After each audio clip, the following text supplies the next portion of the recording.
Vous attendez qu'on me frappe, Madame Polony? Baissez d'un ton, s'il vous plaît. Ah, il faut des petits coups de pression, Jean-Luc. Il a pété un câble. Regarde ce qu'il dit. Maintenant, ça suffit! Ça suffit! Ça suffit! Ça suffit! Ça suffit! Ouais. J'ai combattu l'antisémitisme. Attends, un peu de sérieux. J'ai combattu l'antisémitisme toute ma vie. Je n'ai rien à voir avec l'antisémitisme ni aucune forme de racisme. Tout ça est un prétexte pour favoriser un vote pour le RN au deuxième tour des législatives, qui sera le plus souvent opposé à LFI. Après, vous verrez un petit peu les gens qui lui disent t'es islamophile, et voilà ce que les islamistes et les musulmans, en règle générale, le Coran, pensent des juifs. Donc bon, on va voir ça après, mais regardez quand même ce qu'il dit. C'est un peu du grand n'importe quoi. Petit coup de pression à gauche, à droite, Merluche a pété un câble. Regardez-moi ça, les poteaux. L'antisémitisme est une réalité en France. Je le sais d'autant mieux que je l'ai combattu toute ma vie. Et que je ne me suis jamais posé la question, pour ma part, de trier les gens d'après leur religion. C'est depuis quelque temps que je fais attention, car je m'aperçois que quand on fait une critique, suivant à qui elle s'adresse, elle est reçue comme antisémite ou pas. Je n'ai rien à voir avec le racisme. Je n'ai rien à voir avec l'antisémitisme. Et il y a d'innombrables preuves dans ma vie. Attends, juste, je n'ai rien à voir avec le racisme. Je ne pourrais pas habiter dans le 6e ou dans le 7e. Je ne peux pas survivre quand il n'y a que des blonds aux yeux bleus. C'est au-delà de mes forces. Voilà, c'était juste pour la placer. Dans mon existence, qui prouve que tout ça n'a rien à voir avec moi. Alors, ça suffit maintenant. Ça suffit. Tout ça est un prétexte pour dire que la France Insoumise est une organisation antisémite de manière à favoriser le vote Rassemblement National au deuxième tour. Parce que, pour l'instant, ce qui est en prévision, c'est que l'essentiel des deuxièmes tours se déroulera entre le Front National et LFI. Voilà, ou le nouveau Front Populaire, mais je fais confiance qu'on détectera. Jean-Luc Mélenchon, par conséquent, tout ça est une campagne pour le Rassemblement National, c'est-à-dire pour des antisémites. Ouais, bon, attends, allez, on a vu Natacha Polony, regardez, on va suivre directement avec ça, écoutez. Vous vous dites quoi? Est-ce que vous vous dites, mais peut-être que je suis un boulet pour mon camp? Est-ce que vous avez cette C'est là où il faut un énorme coup de pression, c'est dingue. je suis un boulet pour mon camp? Est-ce que vous avez alors cette le boulet, introspection c'est ou pas nouveau. La première fois qu'il y a eu un sondage sur Mélenchon-Boulet, c'était en 2011 pour le journal Le Parisien. Donc, depuis toujours, ça a été comme ça. Léon Blum, il le traitait de juif et il l'insultait à côté. Bah non, juste depuis 2011, du coup, pas depuis toujours, mais bon, soit. Ok, donc Léon Blum, pardon. Ça a été comme ça. Léon Blum, il le traitait de juif et il l'insultait à côté de ça, il le battait dans la rue. Moi, on me traite d'antisémite et 2 personnes, au moins, déjà, ont essayé de me tuer. Ils ont d'ailleurs été condamnés pour ça, l'un à 9 ans, l'autre à 18 ans. Si je peux me permettre, l'histoire de Léon Blum, je ne sais pas ce qu'ils ont avec Léon Blum ces temps-ci, mais Mathilde Panot s'était déjà fait humilier avec cette histoire de Léon Blum, regardez. Il y a quelqu'un en tout cas qui a foi en vous, notamment c'est Jean-Luc Mélenchon qui dans les colonnes de 20 minutes il y a quelques jours disait la chose suivante: quand Léon Blum devient chef du gouvernement en 36, il n'est pas au niveau de Manuel Bompard, ni de Mathilde Panot ou de Clémence Guettet. Vous êtes au-dessus de Blum en 36, Mathilde Panot? Non, il parlait de l'expérience parlementaire que nous avons, que Blum n'avait pas à l'époque. Ah, attendez, et je le dis juste parce Léon que... Blum avait été patron du groupe SFIO à l'Assemblée entre 1919 et 1936. Oui, donc... Donc pourquoi vous dites que vous avez plus d'expérience parlementaire que Léon Blum? Ah oui, écoutez... Pardon, non, mais vous n'avez pas plus d'expérience parlementaire que Léon Blum. Je ne sais pas pourquoi Je sais pas ce qu'ils ont avec Léon Blum, sans déconner. Je sais pas ce qui leur prend, mais ils sont vraiment en train de péter un câble. Pour ça, l'un à 9 ans, l'autre à 18 ans. Je dis ça dans toutes mes vidéos, c'est incroyable. Léon Blum était en effet battu. Oui, dans la rue. Oui, dans la rue. Vous attendez qu'on me frappe, Madame Polony? Certainement Je pas. vous Et rassure, je pense que ça a été fait. heureusement, Madame Polony, ça a été pas fait. là. Madame Polony, ça a été fait. D'accord? Donc, baissez d'un ton, s'il vous plaît. Parce que moi, je ne fais pas comme vos collègues. Dès qu'on les critique, ils disent j'ai une cible dans le dos. Moi, je ne dis rien. Parce que je ne veux pas que je devienne un C'est une expression que vous employez très, très souvent. Quoi? J'ai une cible dans le dos. Ah bon? Là, tu imagines son cerveau qui fait tic-tac, tic-tac, tic-tac. Et il est en train de réfléchir à comment se sortir de ce petit guêpier. Et il va finir en mode quelle indignité, un truc dans le genre. Quelle indignité. Je pense que là, vous avez un comportement qui est irresponsable. Madame... Ah, voilà. Quelle indignité, quelle irresponsabilité. Bon, on est un peu dans le même, hein, c'est la même chose. Qui est irresponsable. Madame, il s'agit de ma vie. Mais Madame, il s'agit de ma vie. Je vous faisais juste remarquer que la comparaison avec Léon Blum, quand on connaît... Il est violent quand même, hein. Ce mec est un... Je ne vais pas finir ma phrase, il est très violent. avec Léon Blum, quand on connaît l'histoire de Léon Blum, Oui. est peut-être un tout petit peu excessive. Je me permettais juste cette remarque. Excusez-moi si c'est un crime. C'est excessif. Léon Blum n'est pas un Justement, parce grand que homme du Léon mouvement Blum- socialiste? Justement parce que Léon Blum a été frappé dans sa chair, parce que c'est une époque où la violence Absolument. était, hélas... Et beaucoup Léon plus Blum a été un des grands hommes du Oui, socialisme. en effet, Et comme la il a plupart été de un ceux des qui en grands parlent hommes. n'ont jamais lu Léon Blum, ne savent même pas ce qu'il a dit au Congrès de Tours, Léon Blum était pour la dictature du prolétariat. Moi, il me fait penser à un espèce de... C'est pas du tout une... Non, je peux pas dire ça. Et il est très agressif. Voilà, on va juste dire ça. Je trouve qu'il est extrêmement agressif. C'est une dinguerie. On va revenir sur l'autre vidéo, parce que ça, c'était rigolo. J'avais vu ce commentaire. Alors bon, t'as Maître Pépé qui nous dit « Il a beaucoup changé, ce Dieudonné. » Et le préfet du 9-9 nous dit « C'est simple, Abdou Meluche est islamophile et les musulmans pensent ça des juifs. » Et attention, c'est très grave.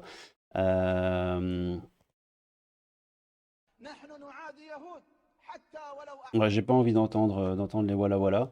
Donc ils disent quoi? Nous considérons toujours les juifs comme nos ennemis. Je vais vous le mettre comme ça, histoire que vous voyez un peu, mais comme nos ennemis, même s'ils nous rendaient la Palestine, parce que ce sont des infidèles. Si les J nous laissaient la Palestine, les aimerions-nous pour autant? Évidemment non, nous ne les aimerons jamais, c'est hors de question. Votre opinion au sujet des J doit en premier lieu prendre en compte qu'ils sont infidèles et en second lieu qu'ils sont nos ennemis. Infidèles, tout comme nous, hein, chers amis. Enfin, en tout cas, si t'es chrétien ou athée ou agnostique ou j'en sais rien, c'est même chose pour nous. On est un peu dans le même sac à ce niveau-là.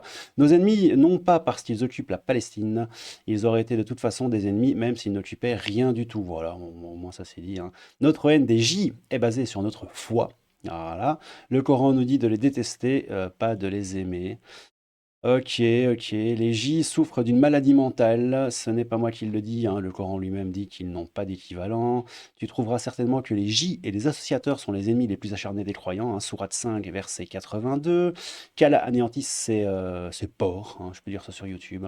Qui n'ont ni religion ni conscience. Je condamne quiconque croit à la normalisation des relations avec eux. Quiconque ose s'asseoir à leur côté et les considère comme des êtres humains.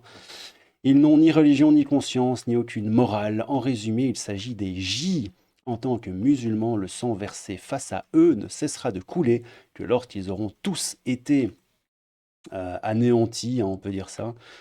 Enfin, sur YouTube, hein, évidemment, c'est pas ce que je pense. C'est la volonté de Allah. Allah. Le pire ennemi des musulmans après le diable, ce sont les J. Qui le dit? C'est Allah. Bon. Voilà, donc l'argument du préfet, c'est simple. Abdou Meluche, t'es islamophile et les musulmans pensent ça des J. C'est donc d'une gravité extrême. Ouin, l'imam Mélenchon n'aime pas qu'on le critique. Et il pleurniche à la télé sur le service à gauchias public. C'est trop difficile la politique des gens. Les gens sont méchants. Avec moi, effectivement. Non, ça ne suffit pas. Ça suffit. Désolé, fallait que je remette. Et si vous ne le comprenez pas, je vais vous le dire clairement. Vous nous faites peur. On ne veut pas de vous car votre programme est un cauchemar en perspective. Ah, ici on a du pro-Merluche, j'ai l'impression. On a du bravo Monsieur Mélenchon, on vous accuse d'être antisémite car vous dénoncez le massacre en cours à Gaza. C'est une manœuvre politicienne pour permettre à Netanyahou de poursuivre son entreprise génocidaire politique. T'as rien combattu du tout, tu es un anti-lémite. Tout le monde le sait, tous les J le disent. Tu peux tenter tes jeux d'équilibristes sur les mots, ça ne change pas le fait que tu utilises toutes les rhétoriques anti-lémites. Et en plus, tu te prends pour le personnage principal. Non, on ne dit pas que tu es anti-lémite pour te faire tomber, mais seulement parce que tu es le digne héritier des NAZIS, nous dit Just Another Israeli. Ok. Bon, c'est un petit peu tendu. Alors tout ça, c'est sous le tweet de Merluche? Oui. Ah non, ça répond directement à Merluche. Merluche d'ailleurs qui sur Twitter, comme vous voyez ici, un coprésident de la Boétie machin, JLM, donc Jean-Luc Abou Mélenchon, ne tweete pas en personne. Hein. Donc, encore une fois, il ouvre grand sa bouche, mais c'est pas lui. Oui. Ah, et on va revenir sur l'autre tweet, et puis je vous montrerai un petit truc rigolo, et puis on arrêtera là. Un pro-Mélenchon qui nous dit « Jean-Luc Mélenchon est le dernier rempart face au fascisme et à toutes les formes de racisme. L'homme a des convictions très profondes. On veut abattre les chaînes sans faire de bruit. Ça, c'est beau. Les golems ne sont pas prêts. C'est surtout un cabot menaçant, c'est ce que je voulais dire tout à l'heure, mais je n'ai pas osé car je ne suis que paix et amour. Mégalo et pyromane, le parfait reflet de l'extrême droite populiste. » Alors on en a un ici qui nous dit non, c'est ça qui l'a tué politiquement, le coup du « La République, c'est moi !» La République, c'est moi! Ouais, c'est vrai que ça, c'était fort hautain, on va pas se mentir. Hein. Il se prenait pas pour du caca. Tu fais des dessins sur le mur avec ton caca. Mélenchon est un poison pour la gauche, c'est un obstacle majeur au vote Nouveau Front Populaire. Il va falloir que LFI s'en émancipe s'ils veulent un jour pouvoir gouverner, etc., etc. Donc on a les pro-Merluche total qui sont avec lui, hein, tous ensemble, derrière Mélenchon. Il y a les anti-Merluche, évidemment, les droitards, et puis il y a ceux qui pensent que Mélenchon va couler la gauche, ou l'a déjà fait, et que le nouveau Front Populaire doit se désolidariser de Mélenchon, et probablement se rendre sur place. On a PAP, tiens, pouvoir au peuple. S'il arrivait par malheur que des fous s'en prennent physiquement à Jean-Luc Mélenchon, les médias auront son sang sur les mains. Eh ben, on a Tortue Sagace, le fil, là, c'est quoi? Ça a certainement été identique avec Jaurès au siècle dernier. Mélenchon, toujours debout, voter Nouveau Front Populaire, etc., etc. C'est du grand n'importe quoi. Bon, on va terminer avec ça. Désolé, j'ai coupé un peu à l'arrache au montage parce que j'ai toussé au milieu de ma phrase et donc j'ai coupé histoire de pas vous tousser à la gueule. Dernier petit truc avant de s'en aller, les petits loups.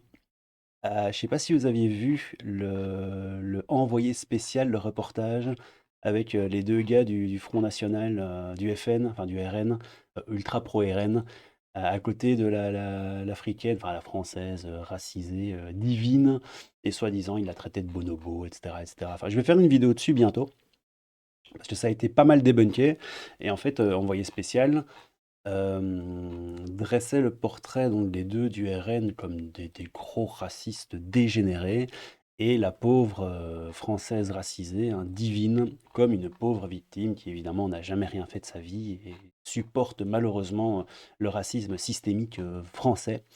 Alors qu'en fait, la meuf est une militante PCF, un communiste, et également militante, pas Black Lives Matter, mais suprématie noire, un truc assez obscur. Enfin, bref, c'est pas ça que je voulais dire, mais dans ce fameux témoignage, il y a un moment où tu as les deux gars du RN, enfin, c'est pas des gars qui font partie du RN, hein, c'est des gars qui votent RN, et des gros droitards, qui disent à la meuf « à la niche ». Et ça a été repris pas mal en mode « ah, c'est du racisme, dire à la racisée divine, c'est son nom, hein, son prénom, à la niche, c'est très grave, etc. etc. » Et donc, tu as Bruno Attal ici qui nous dit, pour rigoler, il dit « quand Jean-Luc Mélenchon traite de chien le J. Éric Zemmour et lui dit d'aller à la niche, aucune réaction, mais quand dans Envoyé spécial, donc la meuf en question, la racisée, dit à la niche, c'est du racisme, et Éric Dupond-Moretti sanctionne, car c'est très grave, regardez, pour vous rappeler un peu. Il y a Schengen aussi. Frontière européenne. Allez, d'accord. Juste, il y a quand même... Il y a Schengen aussi. Ah, la paix, le chien. Eh ben, je parle comme je veux. Va à la niche. D'accord? T'as compris ça? Frontière européenne. Voilà, bon, c'était pour la rigolade, mais bon, évidemment, c'est très grave. Hein, ne dites pas aux gens d'aller à la niche, parce que déjà, les gens ne sont pas des canins. Hein, donc, du coup, aller dans une niche, à moins qu'elle soit grande et plutôt bien meublée avec le Wi-Fi, tout ça, bon, à la limite, pourquoi pas.